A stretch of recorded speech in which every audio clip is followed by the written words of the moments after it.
Have you been enjoying our Impact Podcasts and our great guests? Then please give us a thumbs up and leave a 5-star review on iTunes, Google Play, or wherever you consume your favorite podcasts. This edition of the Impact Podcast is brought to you by ERI.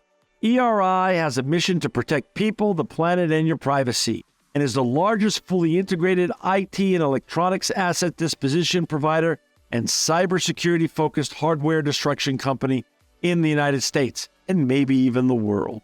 For more information on how ERI can help your business properly dispose of outdated electronic hardware devices, please visit eridirect.com.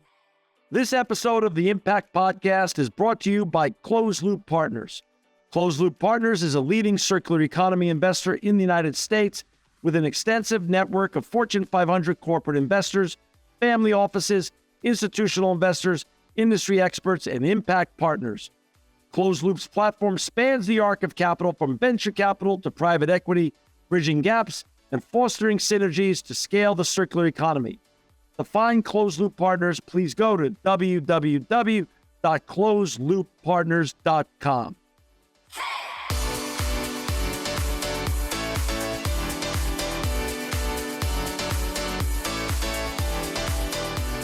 Welcome to another edition of the Impact Podcast. I'm John Shigeri, and I'm so honored to have with us today Brian Coupland. He's the Senior Vice President of Retail Merchandising for Staples. Welcome, Brian, to the Impact Podcast. Thank you, John. Thank you so much, and I'm thrilled to be here. I've been looking forward to this afternoon and to reconnect again. So really excited to be with you. Likewise. And, Brian, before we get talking about your storied career at Staples, I'd love you to share a little bit about your background, where you grew up, where you're from, and how you got on this fascinating and important journey to even start with. Sure. It's I'm happy to share it. So I was born in Winnipeg, Manitoba, Canada. So born a Canadian, and really, I had moved around quite a bit in my early years. So my father was a Royal Canadian Mounted Police, and kind of like the military, sort of every 4 or 5 years you make them move. So it was a lot of moving around parts of Canada. So got to see a lot of things, and certainly for those who have moved around quite a bit, you certainly get accustomed at sort of spooling up and embracing newness and change. Right. That's always a part of your life. And something else that's pretty accustomed to parts of Canada is hockey. So that was a huge part of my life from a young age, and played a lot. So most every day of the year I had skates on. I was a goalie. Wow. And passionate hockey player. So love that. And so I did that through a number of years, and went to school, University of Manitoba, and I was really passionate about photography, and so coming out of school, I had an opportunity to start my own business and become an entrepreneur. Oh. And I loved it, and I learned so much. I learned so many lessons that I carry with me today. And we're here at Staples, our founding mission, supporting small business, and I reflect back on the trials and tribulations of being an entrepreneur. Back then, a very young family, and sort of all those challenges. And boy, oh boy, I respect the courage and passion and drive of every small business owner and entrepreneur. So I take those lessons with me. So I did that for a period of time, and then I had the opportunity to get into retail. And so I had an opportunity to get into retail, and I was hooked.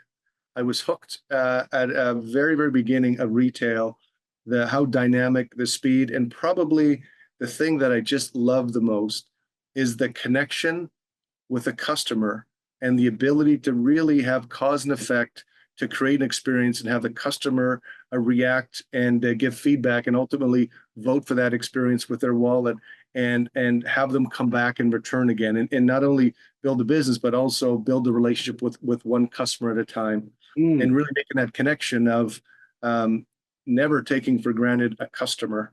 And as a small business, is back then when wasn't email, but when the phone rang, that was your next opportunity to connect with a customer, and you do all things right as a business owner, create a relationship, and then you have an opportunity to earn and grow that relationship.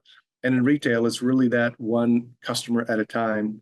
So that was a really, really exciting opportunity for me to learn the mechanics of retail. And I then had an opportunity to join Staples from my first retail experience, and as a Staples brand. So started off in Staples Canada, and the brand was fairly new then. I think we had about 30 stores back then. So I started off in working in stores, and became a general manager and operating a store, and just loved it. Loved the relationship with customers. Loved working so closely with the people day in day out in your store teams, and loved the mission of the brand from the beginning. And it was really around providing solutions and products and services and connections with small businesses. And at that time, there's a pretty big void in the market in terms of who was helping out small businesses. If you're a big corporation, cost savings, but there wasn't as much opportunity. And that's really what our founders of the brand found. And there was just a great opportunity to connect with small business and provide all of this. So I mean, back in the day, if you recall, there was stationary stores available for small business, and very small footprint, very small assortment. Product knowledge sometimes was limited. Pricing was significantly high, and you weren't open 7 days a week. A small business works 7 days a week. So there's just a lot of opportunity. And that was really the starting point. So it was really exciting to be with a brand growing so aggressively. And at that time, John, there was just opportunity to cover so much geography to ensure you're helping small business from corner to corner of the country. Right. So I did that for a period of time in the field, in stores, and then multi-unit management, with supporting stores. And then I had an opportunity to take a Master's of Innovation.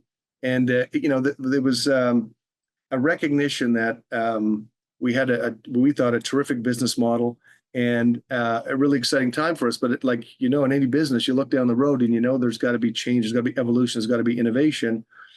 So really, I learned a lot of things that stuck with me in terms of how to think a little bit differently in solving complex problems and applying an innovation process that could be repeatable, that could be teachable. And it just, it was an unlock for me career-wise and personally as well. And so that was a really exciting time in applying some of those. And then shortly after, I moved into a new role, a director of innovation. And again, exciting time to look at new business models and where there's new growth channels for the brand. So that was a very exciting time for me, for the business, and it really started differentiating my career, I would say, and taking a little bit non-typical path. And as I look back, I sometimes get asked, John, of any reflection on your career, and now this is 30 years for me. Right. And if I look back at my career in different roles, there seems to be a correlation of the bigger risks I took, the bigger personal reward from learning and development in my skill set. So that was a big one. That was a big one for me. And then shortly after, I had some additional responsibility for loyalty, for marketing.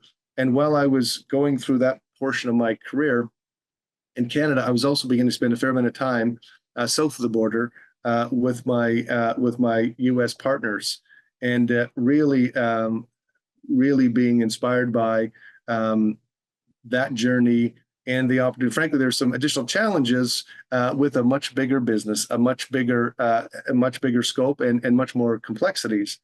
So I was really enjoying my time in the U.S. And then I would say about 10 years ago, I had an opportunity to begin working in the U.S. business full time. So I've been really doing that full time in the last 10 years in the U.S. Business. And so my responsibility now, I think you nailed it in my title, is really responsible for U.S. retail merchandising. So it's really, the products we have in the store, the experience, the store design, and certainly recycling is a highlight for me within my portfolio. So passionate about that. So hope I didn't bore you, John, but that's my flyover of my life in about 3-4 minutes. It's amazing. And I want to talk about recycling a little bit, but I want to go back to your, Staples, the first iteration of you scaling Staples in Canada. how many stores does the Staple Canada have now? You started when it was just you incubated it when it was very small. How many Staples Canada is there now approximately?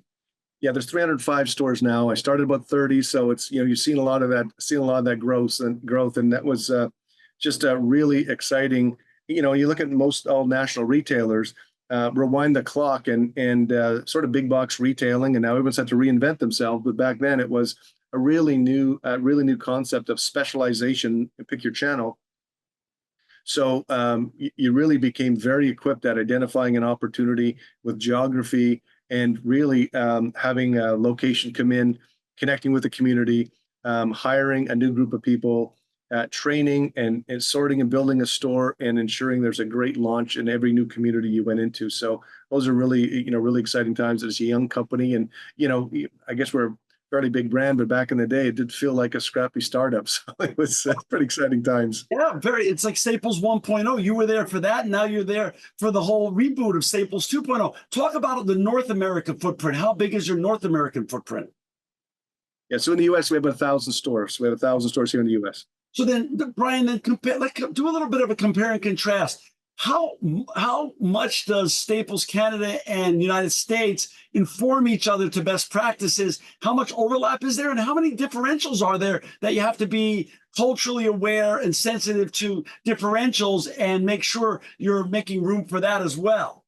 Yeah, so great question. So I would start off by saying certainly we're way more similar than we're different. I would just say that there's certainly a lot of similarities between it.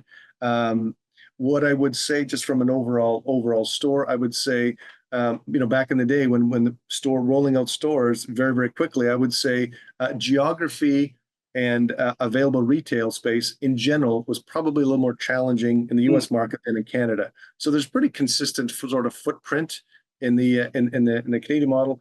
I would say the U.S., when there was just speed and when there was opportunity went. So there's probably a fair bit more uniqueness in our store formats, which on one hand is exciting, on the other hand could add a different dimension of complexity. But as I said, as a whole, I would say we're a lot more similar than different. And I would say there's some nuances, some small nuances in assortment. But for the most part, it's very, very similar. What I would also say to your other part of the question, there's a lot of great practice sharing. Right. And we're very, very connected, both businesses. And I think it benefits us. If we look at where we are in our brand, in our transformation path, who our customers are, there's a lot of parallels. So we share best practices, but what's also exciting is we continue to explore a bit of uniqueness in each of our markets. We bring together ideas and bring together where there may be some successes, pass that along. And I think it's really been exciting that we can benefit each other way, way faster. So it's been very beneficial. We're great partners. You've never given up your entrepreneurial roots, and you've never given up your innovation roots as well, right? Passionate for both of those, John. Passionate for both of those. Hey, so, for our listeners and viewers, if you've just joined us, we've got Brian Coupland with us today. He's the Senior Vice President of Retail Merchandising at Staples. To find Brian and all of his colleagues and what they're doing at Staples, please go to www.staples.com.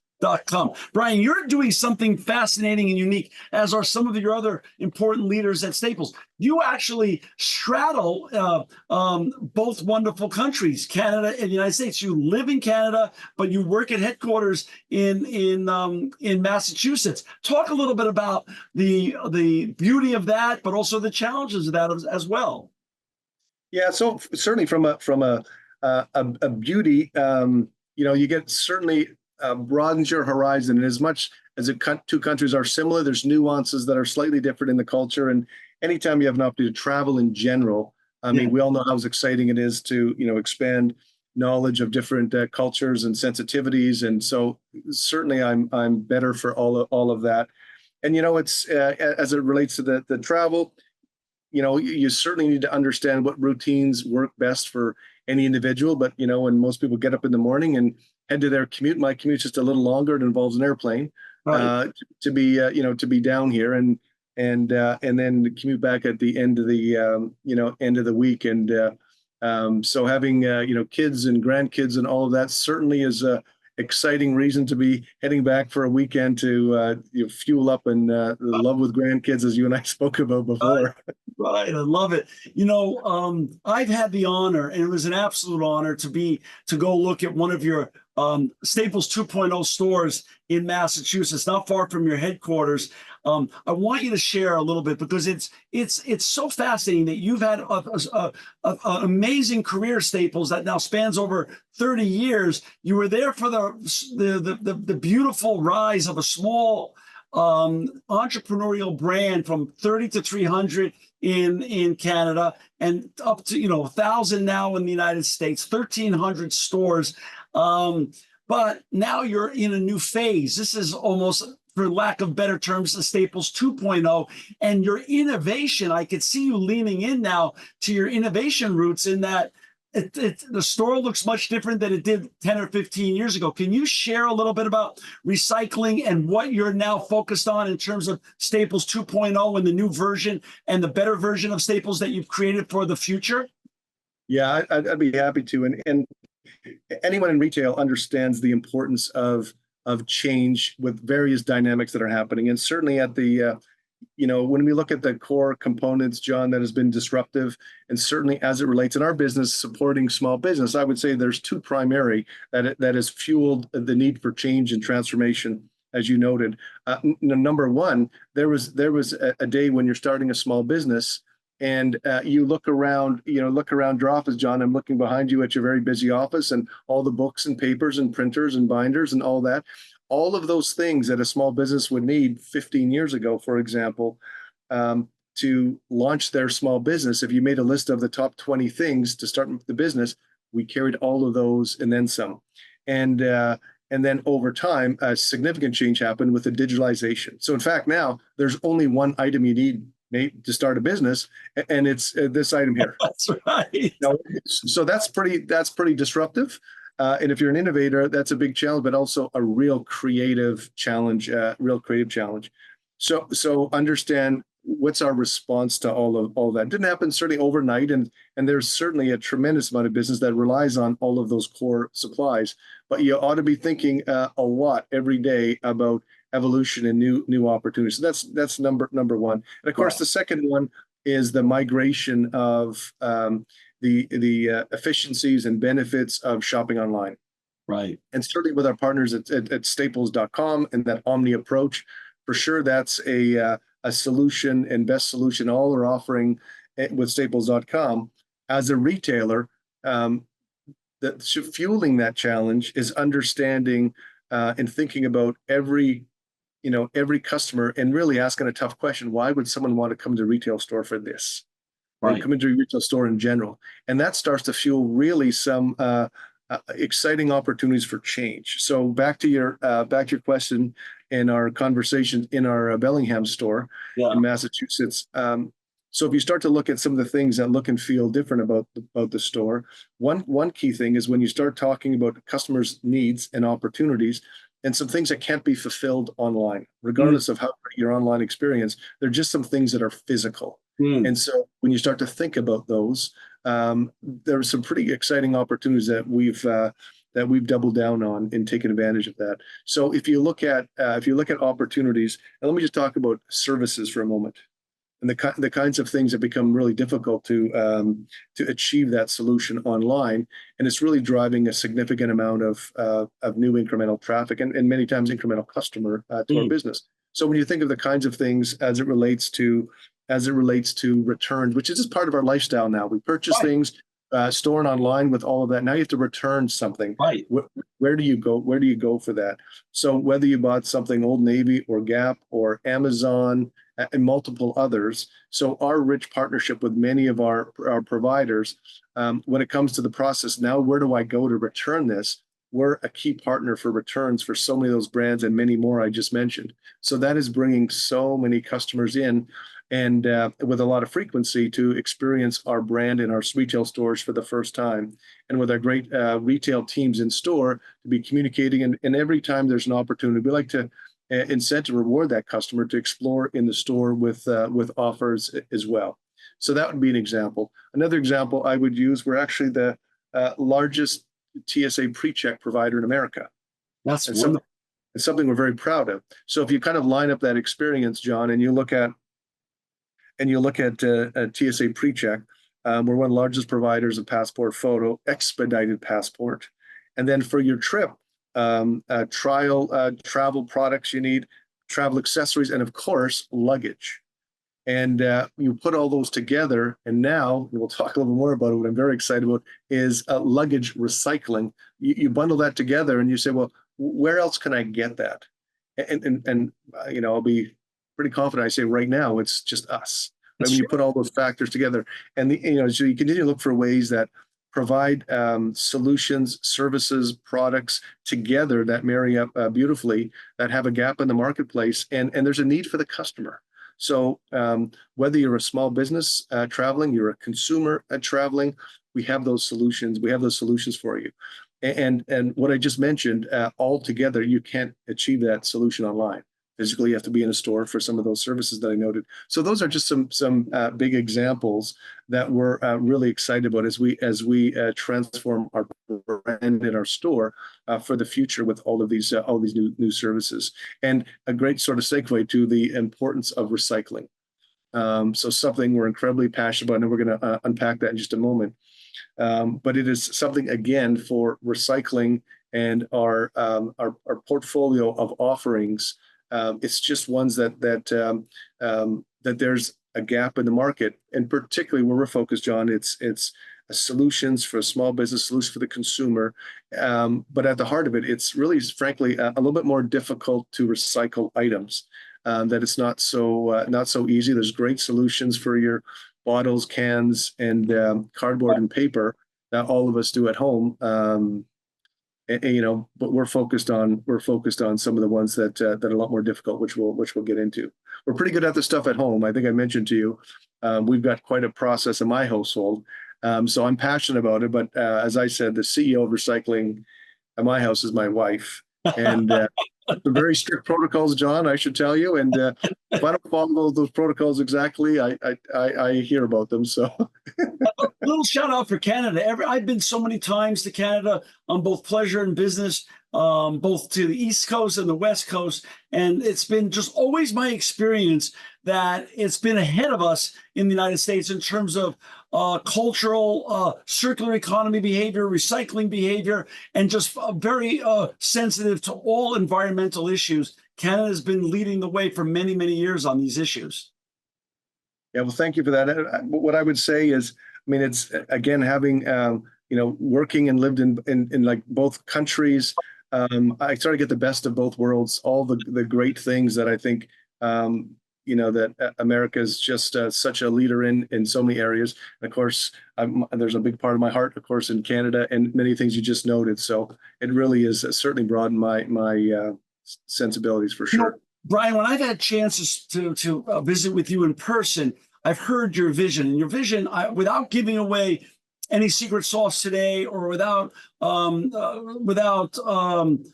sharing too much, I'd love you to share a little bit about your vision on how you're looking at this holistically, recycling holistically, from not only the brands that you carry in your store, the great brands that you carry in your stores across the United States, but then also like you said, picking sectors that are typically have been marginalized, and there's really not a lot of solutions. Luggage is a great one. And by the way, I have many employees now that are thrilled and have gone to Staples and have used your TSA PreCheck enrollment program because it's easy. You make it so simple, and there's always a Staples in a neighborhood close by. It's hard to go get the TSA PreCheck otherwise, and it's out of the way, and airports are tough to deal with, as are others. So you're creating solutions that not necessarily have ever existed in the marketplace before. Yeah, it's a great call. And I guess at the highest level, John, there's two things. We identify the opportunity, customer first, and where's that opportunity? And then part of it, and something that we work very hard at, is how do we make it easy and convenient for the customer? Very, very important, because if it becomes too difficult, and I'll talk about a couple of those that I think have been difficult in the past, that we think we're excited about the potential unlock, which is right for the customer. And of course, it's so beneficial to the environment. I just want to underscore that. Sure. The other part of that, John, that I think is important in all of this is to help incent the customer to be doing the right thing for the product, the circular economy, the environment, and that is reward them. So we're really excited about everything that gets dropped off and recycled. Not only do we not charge, but we want to reward the customer. In fact, we'll continue to offer those rewards every month to customers. So we've got customers who are very excited to take full advantage of it, and we love it. The monthly trip, they come in and recycle, and we continue to reward these customers proudly for coming in and partnering with us in their recycling efforts. So that part for us is extremely important. And if we look at some of the portfolio, I'd love to be able to share and unpack with some of those, John, that I think we're excited about. And certainly the one, and you mentioned our partnership for 15, 16 years is one that we're certainly thrilled with from a recycling, and over that time, it's very significant in terms of what we've done for e-waste. So over 200 million pounds of e-waste and building every month that goes by, keeping that out of landfill, and also recycling it with your great team in the most sustainable way has just been something that's been incredible and something we're so proud of. But Brian, not only are we honored and proud of that relationship, but I just have to say this. I remember early days sitting in your headquarters with my entire team, with your leadership team. And back then, 16 years ago, it was considered, you were considered such a maverick brand to step out and give away the retail space for a box for recycling was considered a big taboo in the retail industry. But you guys stepped out first and wanted to take care of the environment and the communities that you did business in. And like you said, 200 million pounds, the numbers speak for themselves over those 16 years. But it's so fascinating how what went from a taboo in the retail industry, you've turned into a total asset and opportunity now with all the different verticals you're about to launch in the months ahead. I find that just a fascinating business and case study. Yeah, thanks for that, John. And I think the other what's exciting is we continue to look for opportunities and unlock new ones. Another one that we're so proud of that we've had for a number of years in the last 10 years, over 250 million ink and toner cartridges. So wow. You can imagine that kind of volume, heaven forbid, that goes into a landfill. Oh. And what's absolutely fascinating is working with our partners, and you walk through their facility, and you just see from being received all the way through, and where this is put back in the world.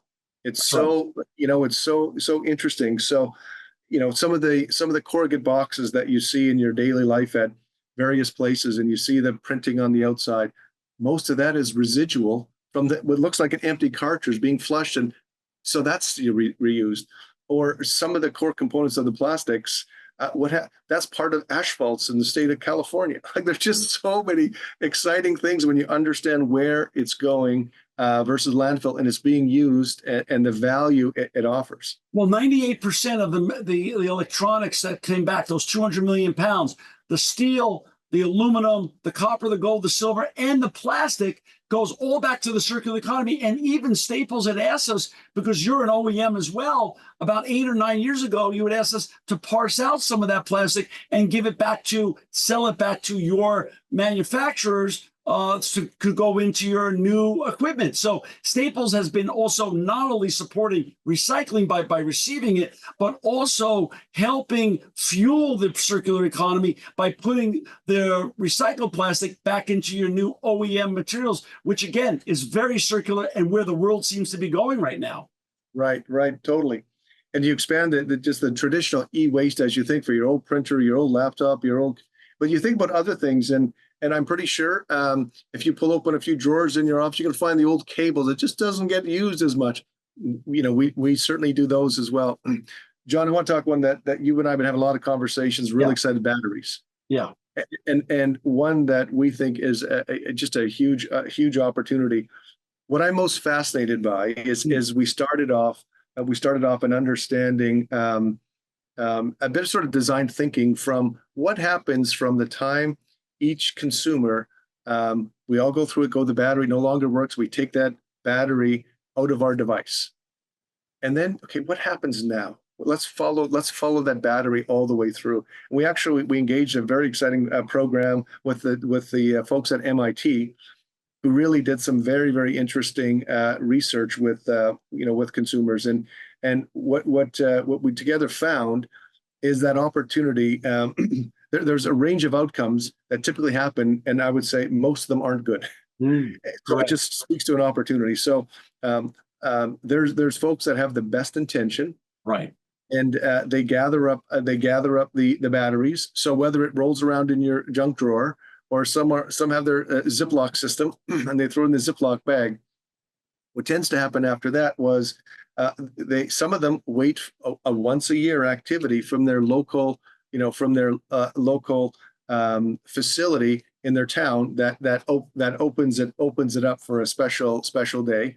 Right. Between now and then, people aren't necessarily sure what to do, and we did speak to a number of folks, and they were a bit reluctant, and they did say, well, I throw in the garbage. I probably know that's not the right thing. I don't know what to do with it. Absolutely.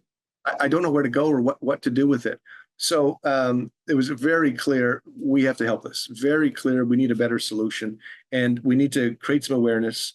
The other thing that we did learn that there's we can help them with an at-home battery storage solution. So for a limited time, we're going to be launching at various times a year, and we hand those out for free.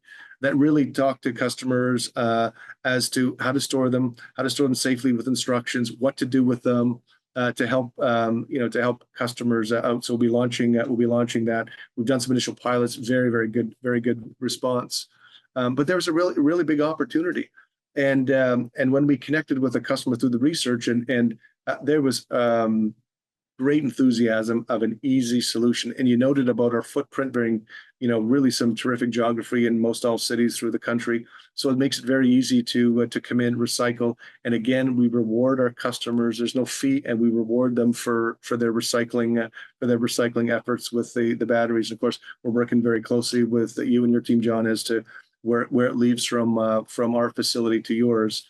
Really exciting time. So that is one, and we've done some initial pilots. We're looking at doing something exciting in Earth Month coming up right around the corner, and the customer response have just been tremendous, which tells me there's a pent-up demand and need, and I'm so thrilled to be leading a team that's going to offer it to customers and help create a needed solution, frankly, in the marketplace. I so agree with you. And the nice news about batteries, again, both alkaline and lithium-ion batteries, again, when responsibly recycled and not in a landfill or a lake or anywhere else inappropriate, not about 98% or so of that battery can go back into the circular economy. And again, that's a massive difference as opposed to the inappropriate disposal of these things, which is historically, as you said, Brian, earlier, that's been going on because they just avoid it in the marketplace and a lack of knowledge of what to do with this stuff.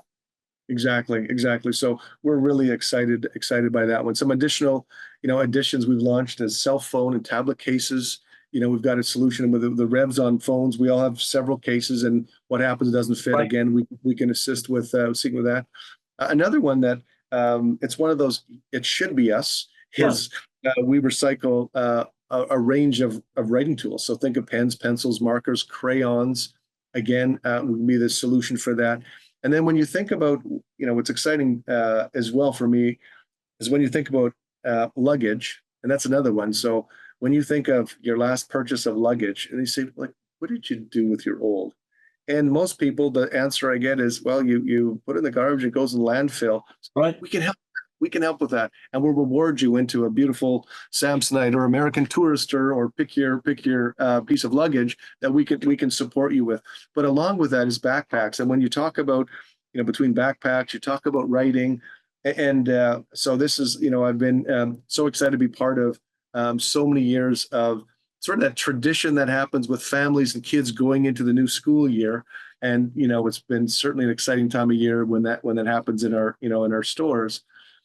And now we can offer that solution when families get together, plan about the next school year, gather their sort of old and tired and used supplies for school, and bring it all into us. And now with the youngest generation being so passionate advocates of recycling, which is just beautiful, to bring it into us, we'll recycle all your old supplies, your old bind, all that stuff, and we'll reward you to get into your new, fresh, exciting school supplies to get ready for the new year. So again, that for us is just really, really exciting. Brian, now that you got us all excited about this, tell us a little bit about your vision for the rollout in the United States. When can we expect the Bellingham store that I got to see and had the greatest time in and was just unbelievably amazed by? When does that come to a neighborhood near us all? Yeah, for sure. So a lot of them we have in neighborhoods today. So we have a battery program today, and one that we are really taking the next big step. And we'll be launching that nationwide in April. So that is going to be something very, very, very exciting, and we'll be making a lot of noise. You'll hear a lot more about that. E-waste we have in every store in the country. Ink and toner recycling we have in every store in the country. All the writing tools I said we have it in every store in the country. So we really have a lot of robust. So the activity right now, we are piloting, and we're working towards in June having luggage recycling everywhere in the country, as well as backpacks.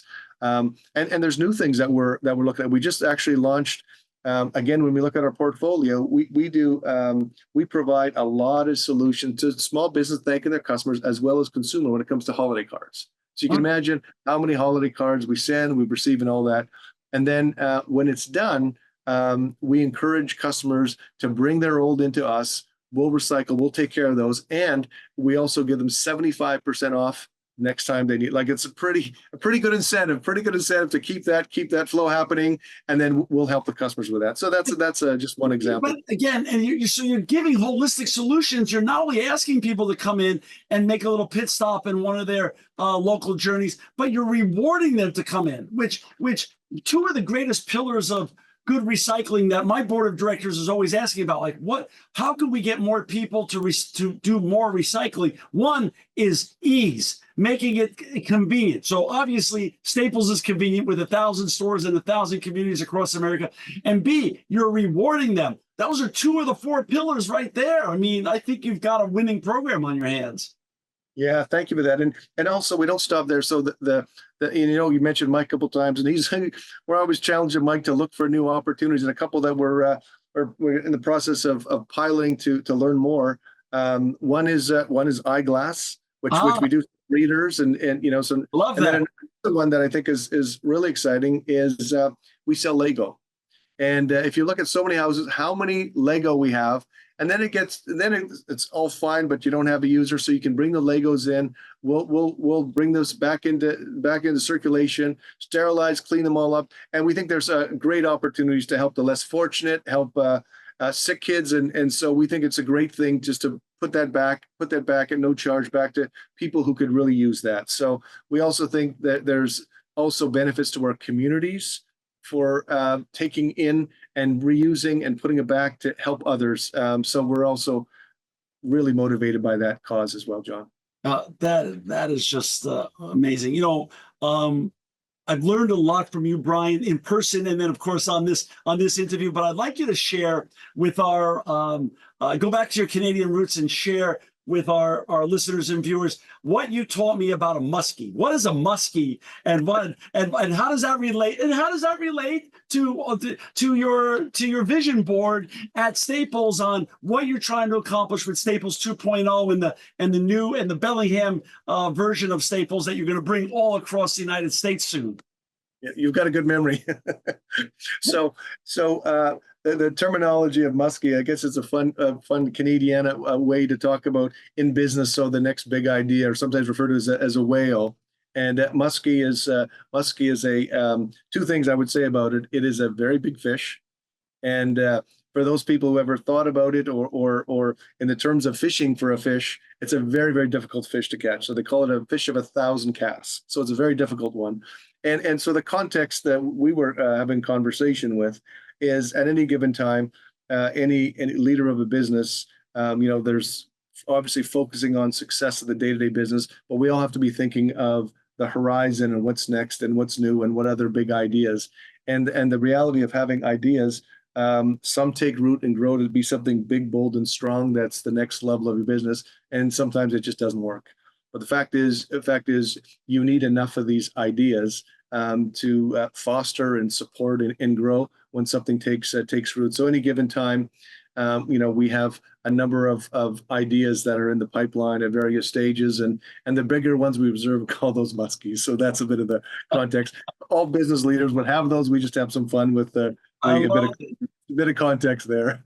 I love it. I love it so much. Well, just you made reference to my office, and this is my real office. These are the real artwork behind me that I've always had. It wasn't set up for Zoom. That's my wife there. That was about 18 years ago. My 2 children there, and then this is all the books and stuff I'm prepping for other interviews now. In the back, though, that's my sort of wall of fame of all the greatest hits of what got our company to where we are. So I'm going to just show you something. I'm going to get up. I see something in the background, John. I'm pretty sure I know what it is.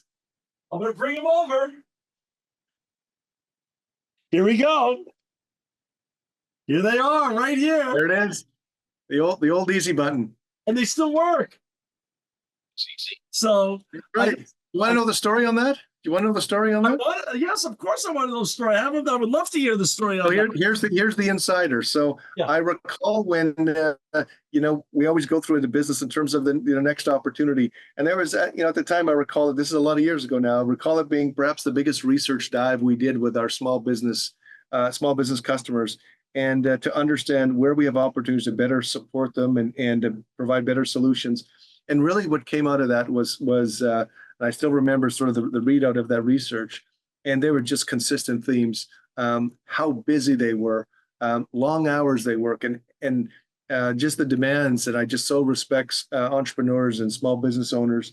But the one theme was just how busy they was, and if there's anything in life to help make their life easier, just make it easy. Just make it easy. They would come up in verbatims across everything. So that became a foundational change for us as a brand.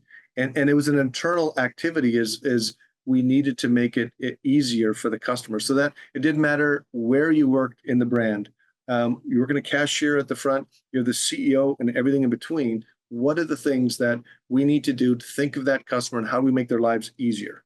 And then so that was a whole transformation at that time in terms of how we operated for the customer. We heard it from the customer over and over again. So that was a component. And then when our clever folks in the marketing said, okay, so externally, once we certainly have our house in order and we've made these changes to be able to, how do we let our customers know? So and you could still YouTube, but there were some very clever, and it was the undercurrent of humor in there. They were very clever commercials around easy. So the whole situation would be super complex, and there'd be someone who's not in a position to be doing any surgery hit the easy button, and there was a whole lot, and there's a series of them, and they were incredibly funny. I thought they were very well done. What year approximately was that? What year was that Oh approximately? boy, you're I'm gonna say would have been about 15 years ago. Yeah. Maybe 16 years. So around that time. But what was so interesting is we had the easy button in the commercial. We didn't sell it, didn't offer it. It was a bit of a prop in the commercial. Right. And so it was a bit of a prop. And then we had the outpouring of customers saying, hey, where do I get one of those? Oh no, we just for the commercial, we don't do that. And then other people were creating this from the commercial and commercializing that and selling them for revenue. And so that was going on for a while. When customers keep asking, well, probably something we should carry, and there's, I guess, some demand out there. So, we created the easy button, and I'd be grasping at my memory bank right now on how many we sold. The number was pretty staggering, and all that money went to the Boys and Girls Club of America. Oh, now that story is amazing. It's something that just makes me really feel great. Great. And the time in Canada was the Canadian Special Olympics. So just 2 wonderful causes, and all that revenue was given back. But we didn't sort of set up selling Easy Button. It came from the customers, then other people ourselves. Hang on, if someone's going to sell it, it ought to be us. Of and course. then it was just really something. The outcome of that I thought was very good. But kind of a neat story though. I love that story. I love it. And Brian, I love what you're about to launch at Staples. I can't wait for the launch. I think it's going to be one of the most exciting moments in U.S. history when it comes to recycling, because again, I get to go to all these recycling conferences. I was just one last week in Phoenix, and so much is discussed about the importance of recycling and the circular economy, but the inability for consumers and citizens of the United States to find great solutions. And there you're going to be now one of the great solutions, one-stop shops for recycling so many hard to recycle items. I think it's going to be a massive success in the months and years ahead. Yeah, thanks so much. And I got to tell, we can't do it without you, John, and our great recycling partners. So we're really proud of the relationships we have.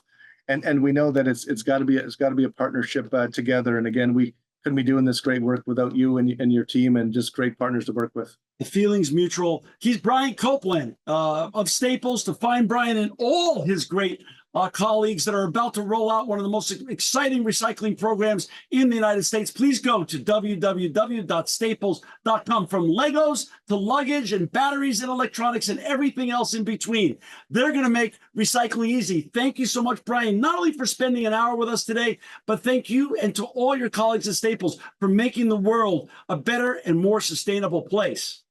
Thank you so much, John. It's been inspiring to spend time with you as always. Thank you, my friend. This edition of the Impact Podcast is brought to you by Engage.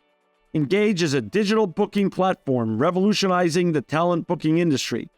With thousands of athletes, celebrities, entrepreneurs, and business leaders, Engage is the go-to spot for booking talent, for speeches, custom experiences, live streams, and much more. For more information on Engage or to book talent today, visit letsengage.com. This edition of the Impact Podcast is brought to you by ERI. ERI has a mission to protect people, the planet, and your privacy, and is the largest fully integrated IT and electronics asset disposition provider and cybersecurity-focused hardware destruction company in the United States, and maybe even the world. For more information on how ERI can help your business properly dispose of outdated electronic hardware devices, please visit eridirect.com.